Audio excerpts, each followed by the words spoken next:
There are loves that don't understand time, last names, or rules. Loves that, though forbidden, beat louder than any command. This is the story of Lucia and Matteo. They were born in opposite worlds, yet in the same instant, destined to find each other and to lose each other. Lucia was the jewel of the Viñales family, delicate, refined, a prisoner of luxury. Her mother taught her to embroider, to smile in silence, and to hide her feelings beneath perfume. But Lucia dreamed of more than dances and dresses. She wrote poems and hid them beneath her pillow. She stared at the fields from her window as if she could fly, because even though she had everything she was supposed to want, she felt that something inside her was not made to stay silent. Every unspoken word, every imposed rule weighed on her chest like a corset that tightened beyond the body, and deep inside, she dreamed of being chosen for what she thought, not for how she smiled. Matteo, on the other hand, was the son of no one. He grew up among stables, dirt beneath his nails, and scars that couldn't be seen. But he had eyes that could see beyond the surface, and a voice that, though soft, spoke truths that hurt. He rose before the sun with a weary body and a steady soul. Each day he lifted sacks, tamed horses, healed wounds, and still, at the end of the day, he read, he learned, he dreamed. There was a quiet strength in him, a manhood without arrogance. He didn't speak much, but when he did, every word carried weight. And though mud stained his skin, it never touched his dignity. El día que se cruzaron no fue por casualidad, fue el viento. Lucía dejó caer un pañuelo mientras paseaba. Mateo lo recogió. Sus dedos se rozaron. Ella lo miró. Él la sostuvo con la mirada más tiempo del debido. Ella le sonrió delicadamente y con timidez le dijo, «Gracias, caballero. Es usted la dama más hermosa que he visto». Ríe suavemente. ¿Siempre es tan atrevido con las hijas de sus patrones? No, solo con las que me dejan sin aliento. ¿Y cuántas han sido? Ninguna, hasta ahora. Silencio breve. Ella baja la mirada, pero sonríe. Debería irme. Si se va, me quedaré pensando en su risa todo el día. Lo mira, más seria. No debería decir eso. Lo sé. Pero no decirlo me dolería más. That day, it wasn't just their hands that touched. Something deeper was stirred. Desire was born in silence. It burned slowly. They would see each other again. They knew it, even if they shouldn't. Days after that exchange of glances and handkerchiefs, Matteo was called back to the estate. This time, not just to deliver a horse. He had been officially hired to take care of the stables in the south wing, and with him, something returned. Something Lucia had never felt before. A sweet anxiety, a waiting hidden beneath her daily routine.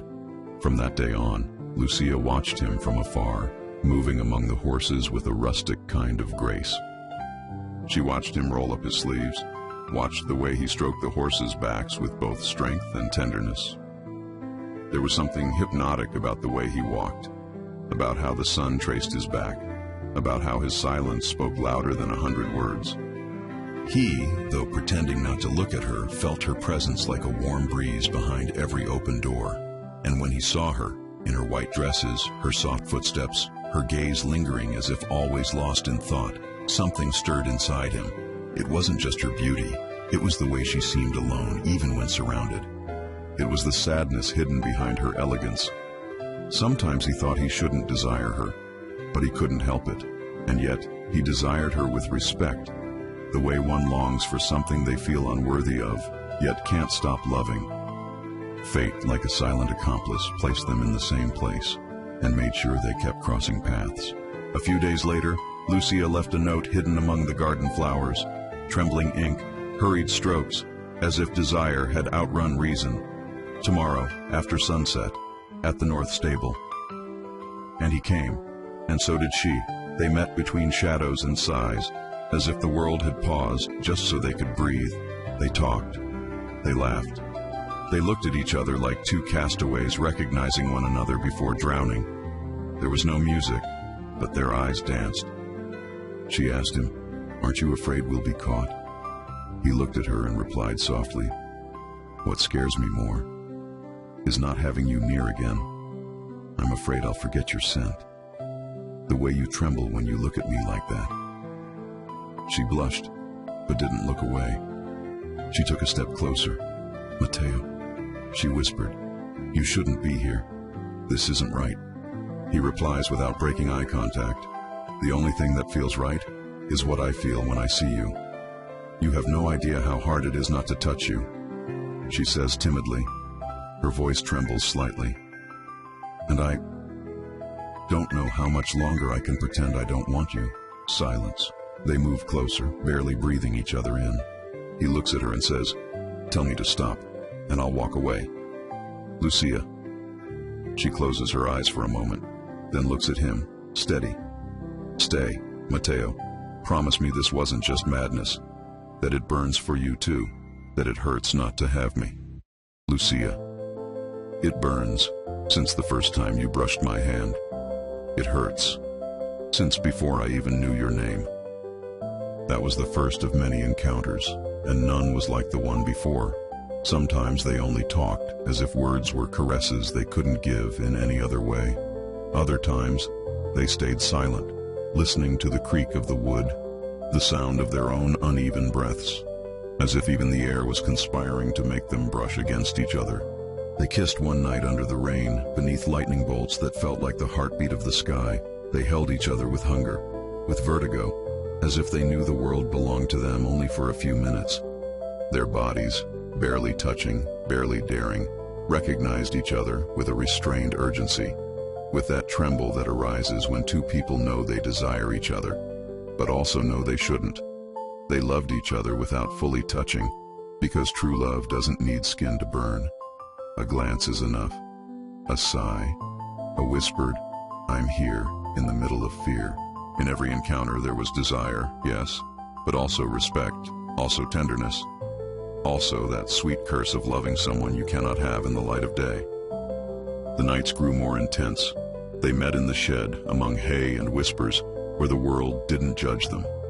There, they weren't the landowner's daughter and the stable boy. They were just two bodies trembling at the slightest touch, two souls hungry for something they couldn't name. They didn't need words. Their hands spoke, their lips trembled before touching, their breaths tangled, as if they were promises. The world was unfair, but they were truth, and in those nights, that truth burned. Mateo looks at her with tenderness and says softly but firmly, I want to run away with you, Lucia. I want to wake up by your side, without fear, without walls, without rules. But Lucia says, if they find out, they'll take everything from you. They're already taking the very air from me. Mateo steps closer. He holds her face in both hands, with strength and tenderness. He says, they can take everything from me, but not this, not what I feel when I touch you, when I hear you breathing in your sleep, when your skin is so close I can barely keep myself from getting lost. She embraces him. They hold each other tight. They breathe as one. The tension wraps around them. She looks at him and softly says, Mateo, promise me that if one day they separate us, if one day they lock me away or take you far from me, you won't stop looking for me.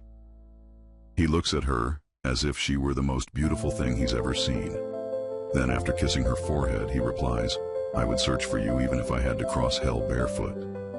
Even if my feet and soul bled, even if time passed and you no longer remembered my name, I would find you by the scent of your neck, by the way your voice trembles when you say stay. Lucia kisses him, slowly at first, then with hunger, with need, with farewell. That night, they were not innocent, they were human. They gave themselves to each other with no eternal promises, but with the urgency of those who know that tomorrow may never come. And among bodies covered in hay and moonlight, love ceased to be a dream and became skin. A servant saw them. It didn't take much more. In the haciendas, sin doesn't need proof, just a whisper. The rumor slipped through the halls like poison. And that very night, the screams shattered the mansion's walls. Her father, furious, shouted, Have you dishonored my name for a stable boy? Have you lost your shame or your mind? Lucia, crying but standing firm, replied, I haven't lost anything. On the contrary, for the first time I felt something inside me was truly alive. Father, more violent now, with a stern glare.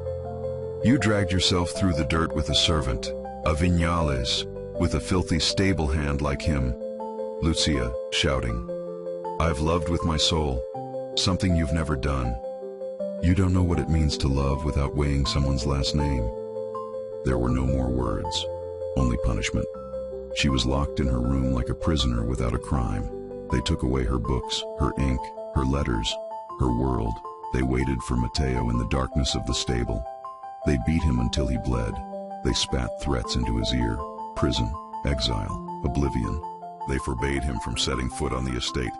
They forbade him from dreaming of her. But neither the bars nor the beatings nor the surname could tear them from each other's hearts. It was Lucia who wrote the letter. In the solitude of her confinement, with sealed windows and a wounded soul, she found a sliver of hope. She stole a scrap of paper from the sewing drawer, sharpened an old quill, and with the silent help of the cook who had watched her grow up, she entrusted her fate to a few trembling lines. On a stolen piece of paper, with trembling hands, she wrote the only thing she still could give him, her heart, in ink. My beloved Mateo, I write to you from this confinement that has no visible bars, yet tightens more than iron. Here, where perfume replaces the air, and the walls echo only my own voice, I think of you the way one prays, the way one remembers what it was like to breathe. They've tried to tear me away from you, like a wildflower ripped from the earth, not knowing that there's no root left in me that doesn't whisper your name. This Friday, at dusk, I'll be at the station. I'll go alone, with no luggage, only what I have left, my soul and the love they couldn't kill. If the world won't let us be together, then let the world never catch us. Come, bring no fear, bring no doubt. Just come, and save me from being forgotten. Yours, in life or in memory, Lucia. And the letter departed, hidden among baskets of bread between flour and faith, a promise written with the soul, sent to the only place where she still believed freedom was possible. His arms. Mateo arrived first. He carried a worn-out backpack, a ring made of copper wire, and all the love in the world folded in his chest like an unstamped letter. He watched every face on the platform, every approaching step, every silhouette through the train's smoke. But Lucia never came. Miles away, Lucia slept by force. Her father had sedated her with sweet drops in her tea. The key turned from the outside. Her body was locked away, but her soul screamed against invisible bars. Mateo returned to the station every Friday, for weeks, always with a flower, always with hope, broken but alive. He never knew what became of Lucia, only that no one ever spoke her name again. One rainy night, he left his final letter on the bench where he had last waited for her. No one came. No one picked it up. He never came home. They said he slipped on the tracks. They said it was fate. But those who truly knew him knew he wouldn't have jumped, that he wouldn't have left her like that. The next morning, they found him lying by the tracks. In his hand, he still clutched the copper ring. In his palm, a letter written in ink the rain couldn't wash away. Lucia, you didn't come, but my love did. And it will wait for you until time itself grows tired of passing. If you still dream of me, don't wake up. I will keep loving you, even in forgetfulness. She found out weeks later, through the cook. At first, she thought it was a lie, just another form of punishment. But when she learned how he died, something inside her shattered forever. She didn't scream. She didn't cry. She just stared into the horizon, as if trying to escape through her gaze.